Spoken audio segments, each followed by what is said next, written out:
교우 여러분, 평안하셨나요? 조그만 불씨가 온 산을 태우듯 조그만 사건 하나가 여러 사람의 운명에 비극을 들이우는 때가 있지요. 어떤 때인가 하니 순리대로 하지 않을 때예요. 즉 질서를 무너뜨릴 때지요. 물론 질서라는 게 이거다라고 정해지지 않은 사안도 많아요. 하지만 통념상 상식적이고 보편타당하다면 지켜나가는 게 순리일 거예요. 이런 사소한 질서를 깰 때 그 작은 일이 나중엔 엄청난 결과를 초래하게 되지요. 이삭의 늙음하게 이런 일이 터집니다. 절대 일어나지 말았어야 될 일인데 잠깐 잘못 생각에 한 가문의 운명이 꼬이게 됩니다. 가장인 이삭으로서는 끔찍한 일이 된 거죠. 말씀 중에 깨닫게 되겠지만 순리를 거스르고 영리를 따르면 안 됩니다. 순리를 따를 때 당장엔 손해나는 것 같아도 나중엔 그게 옳았다는 걸 알게 되고 또 다 보상받게 됩니다. 오늘 말씀은 다 아시는 유명한 얘기겠지만 다시 한번 생각해 볼 문제라 같이 이야기 나누려고 합니다. 말씀 읽어 드릴게요. 창세기 27장 1절에서 10절까지입니다. 이삭이 나이가 많아 눈이 어두워 잘 보지 못하더니 맏아들 에서를 불러 이르되 내 아들아 하매 그가 이르되 내가 여기 있나이다 하니 이삭이 이르되 내가 이제 늙어 어느 날 죽을는지 알지 못하니 그런즉 내 기구 곧 화살통과 활을 가지고 들에 가서 나를 위하여 사냥하여 내가 즐기는 별미를 만들어 내게로 가져와서 먹게 하여 내가 죽기 전에 내 마음껏 네게 축복하게 하라.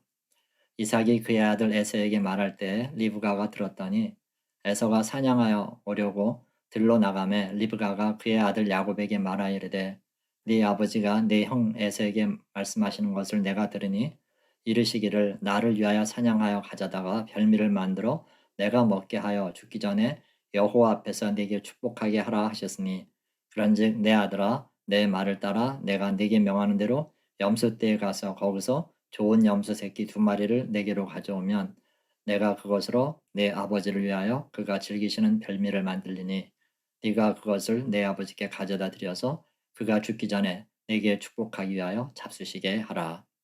아멘. 이삭이 늙어 죽음을 앞두게 됐습니다. 그래서 장남 에서에게 가문과 재산과 가정의 제사장직을 잇는 상징으로 축복을 하기로 마음먹지요. 당시에 이 축복은 절대적이었어요. 아브라함 때부터 약속된 것이기 때문에 이삭이 축복하면 그 축복은 그대로 이어지는 거죠. 그러니 에서로서도 나쁠 게 없는 거예요. 아버지가 장남을 축복하고 어머니와 동생이 축하하면 이게 순리이고 질서인 거죠. 이렇게만 된다면 아무 문제가 없을 것을 여기서 어머니란 사람이 질서를 스스로 무너뜨립니다. 이삭은 에서를 사랑하고 리브가는 야곱을 사랑했다고 하는데 사람이기 때문에 그럴 수 있어요. 실제 자녀를 열었던 부모는 그중에서 조금 더 마음이 가는 자녀가 있다 그러죠. 그래도 그것을 실제 드러나게 표현해서는 안 되고 적어도 질서를 무너뜨리는 일을 벌여서는 안 되는 겁니다. 그런데 지금 리브가가 뭔 일을 꾸미는 거죠? 이삭이 에서를 축복하려는 걸 엿듣고 자기가 편애하는 야곱한테 그 축복을 가로채라고 하고 있어요. 있을 수 없는 일이에요. 장남은 장남입니다. 장남에게는 부여된 특권이 있어요.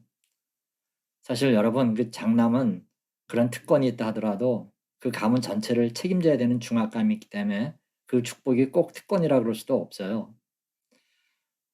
언젠가 TV 인간극장이라는 프로에서 입양 가족들 얘기를 본 적이 있어요.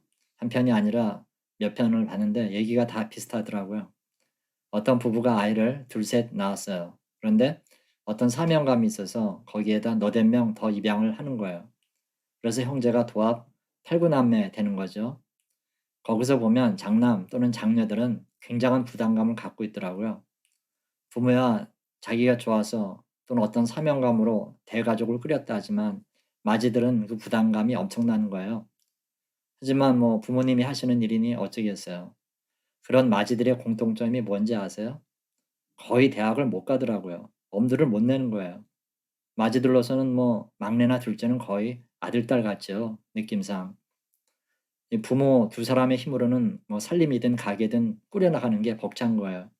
그러니까 장남 장녀들은 고등학교만 겨우 졸업하고 바로 직업 전선에 뛰어드는 거죠. 아마 우리나라든 다른 나라든 이런 맞이들의 희생은 비슷할 거예요. 그러니까 웬만큼 뭘 받는다 그래도 그건 특권이라 그럴 수도 없어요. "에이 이 유산 안 받고 그냥 장남 내려놓을래." 분명히 그런 사람도 있을 거예요. 하여간 이런 일은 있을 수 있다 하더라도 그래도 어떻든 오늘 얘기처럼 순리를 거스리는 건 안 될 일이에요. 문제가 뭐냐면요. 언제든 이런 일이 있을 때 가족 중 한 사람이라도 다른 의견이 있다면 안 되는 일이라는 걸 상기시킬 수가 있잖아요. 그런데 일이 안 되려고 하면요. 만장일치가 되는 때가 많아요. 임진왜란 때나 일제 때나 일본이 우리나라를 쳐들어올 때 강요들 중 그 누구도 반대하는 사람이 없었다 그러죠. 이런 일은 교회에서도 자주 일어납니다. 엄마나 아빠 또는 아이들 가운데 교회를 다니다 보면 시험 들 일이 있어요. 속상하고 분할 때가 왜 없겠어요. 아무리 교회라도. 이럴 때 교회를 옮기자 하는 얘기가 나와요. 그런데 안 되는 집을 보면요.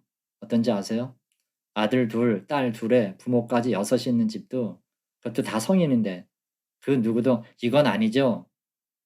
그런 사람이 없어요. 그러면서 교회를 바꿔요. 그러나 되는 집은요. 격론을 벌이다가 그냥 참고 넘어가기로 합니다. 오늘 이삭의 가문에서도 마찬가지예요. 당사자들만 똑바로 생각했으면 가정사 가운데 비극이 일어나지는 않았을 거예요. 적어도 엄마 리브가는 장남 차남할 것 없이 자기 배로 난 아이들인데 똑같이 사랑했어야 돼요. 혹 그게 아니더라도 편애는 할지언정 장남의 분깃은 그대로 인정하는 그 질서를 지켰어야 됩니다. 그리고 덧붙여서 야곱 역시 아무리 장자권이 탐나고 또 형한테 장자권을 샀다 해도 그걸 직접 행사하면 안 되죠. 정말 이해할 수 없는 게 야곱이 형 에서의 성격을 모를 리 없잖아요. 축복을 가로챘을 때 어떤 일이 일어날지 모르는 것도 아닐 텐데 이 일을 결행한 것에 대해서는 뭐 어떻게 설명할 길이 없어요. 에서나 이삭이 그냥 넘어가 주리라고 안일하게 생각했던 게 리브가 야곱 모자의 가장 큰 실책이었어요. 이 일의 여파 우리가 잘 알죠? 야곱은 외삼촌 집으로 도망가서 20년간 지독한 고생을 합니다. 거부가 돼서 고향으로 돌아오긴 했지만 그렇게 되기까지 순리를 거스린 대가는 혹독했어요. 엄마 리브가는 더 큰 고통을 겪지요. 그렇게 사랑하는 아들 야곱을 십수년을 그리워하다가 결국 두 번 다시 못 보고 죽습니다. 아마 모르긴 해도 아들을 뼈에 사무치게 그리워하면서 이 일에 대해서 두고두고 후회했을 거예요. 여러분, 순리를 따른다는 건 뭘까요? 많은 경우 포기할 걸 포기하는 경우가 많아요. 형과 어떤 약속이 있었다 한들 장자권은 자기가 탐낼 게 아니었어요. 물론 장자권을 별 탐탁지 않게 생각했던 에서의 태도도 한몫했지만 그렇더라도 야곱은 그 축복을 포기했어야 됩니다. 그럼 역사는 전혀 다른 양상으로 흘러갔겠죠. 뭐 역사에 가정은 없다 그러지만 만약 야곱이 형 에서를 장남으로 인정하고 아버지께 제대로 축복을 받게 했다면 어떻게 됐을까요? 아마 그렇게 흘러갔다 해도 성경에 나오는 그런 정도보다 상황이 나빠졌으리라고는 생각하지 않습니다. 에서는 에서대로, 야곱은 야곱대로 나름 복받고 인류를 향한 하나님의 구속사적 스토리는 계속 이어졌을 거예요. 물론 성경도 전혀 다른 모습으로 기록됐겠지요. 하나님께서도 이 두 형제의 행태를 보고 고민하시면서 구부러진 걸 펴 가셨을 거예요. 이렇게 해서 리브가 야곱 모자가 오래 살았다면 세월이 지나서 우리가 그때 잠깐 축복을 가로챌 생각을 했는데 안 하길 잘했지? 그러면서 행복해 했을 거예요. 하지만 하나님의 뜻은 기쁘시기 때문에 이 모든 건 그저 우리들의 얄팍한 생각입니다. 하나님의 뜻은 원대하시거든요. 늘 입체적으로 진행하세요. 아무튼 오늘 우리가 생각할 건 이겁니다. 이를 거스르면서 지금은 좀 무리가 되고 또 얼마간 잘못 돌아가겠지만 곧 다 회복될 거야. 이렇게 판단하는 건 금물입니다. 소탐 대실하는 거예요. 다 된 밥에 코 빠뜨린다고 그 조그마한 순리를 버리는 그게 평생 우리들의 발목을 잡습니다. 혹 모르고 저지르는 일은 그래도 그 후유증이 크지 않아요. 그런데 여러분, 작심하고 버린 일은 그 뒷감당을 각오해야 됩니다. 지나가는 폭풍 정도가 아니라 허리케인이나 쓰나미 정도로 올 수 있다는 거예요. 하긴 여러분, 우리 생애에 이런 일이 몇 번이나 오겠어요. 그리고 아무리 이익이 커 보인다 해도 뻔히 보이는 질서까지 무너뜨리면서까지 결행할 일은 그다지 많지 않을 거예요. 혹 어쩔 수 없이 그런 일을 해야 한다면 그것은 당사자들과 충분히 대화하고 생각을 모으는 정말 그런 신중의 신중을 기해서 동의를 얻어야 할 겁니다. 어쨌든 순리대로 하지 않고 영리대로 하면 거기엔 재앙이라고 부를 수 있는 비극이 오게 됩니다. 이 장남의 축복을 엄마라는 사람이 처남과 작당해서 가로채는 거 누가 봐도 이건 아니죠. 삼척동자라도 잘못된 거라는 걸 알 수 있는 일입니다. 살다 보면 누구나 잘못을 저지를 수 있지만 이렇게 근본적으로 순리를 거스르는 일은 있어서는 안 됩니다. 교회에도 이런 일이 얼마든지 일어날 수 있어요. 그런 일이 일어날 때 우리는 어떻게 해야 될까요? 목사님 말이라고 무조건 순종해야 될까요? 어, 제가 신혼 초에 다니던 교회에서 이런 일이 있었습니다. 교회에서 부흥회를 했는데요. 강사 목사님이 느닷없이 교인들에게 교회 건축을 강권하시는 거예요. 그렇게 부흥회가 끝났는데 담임 목사님이 전체 교인을 모아놓고 이 문제에 대해 말씀하세요. 담임 목사님 역시 무조건 건축을 하자는 쪽으로 밀어붙이시는 거예요.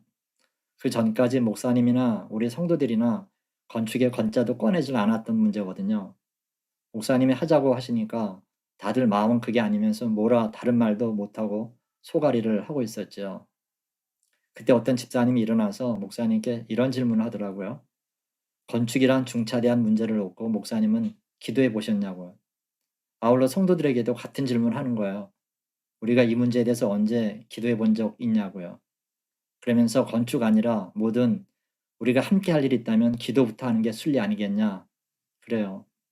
그제서야 목사님도 당신이 기도하지 않았음을 고백하면서 실수를 인정하시더라고요. 성도들도 마찬가지고요. 지금 생각해 봐도 그 집사님이나 목사님이나 다 훌륭한 분 같아요. 여러분, 믿음 생활하면서도 아닌 건 아니라고 말해야 됩니다. 하나님 보시기에 순리를 거스리는 일이라는 어떤 그런 확신이 들면 상대가 누구이든 아니라고 말씀하셔야 합니다. 우리가 하나님 앞에서 기도하며 순리대로 나가면 거기에 하나님의 은혜가 함께 하실 줄 믿습니다. 여러분의 교회와 가정에 늘 이런 은혜가 있기를 바랍니다. 이 은혜로 늘 승리하는 저와 여러분의 평생의 삶이 되시기를 주님의 이름으로 축원합니다. 아멘. 기도하겠습니다. 하나님 아버지 감사합니다.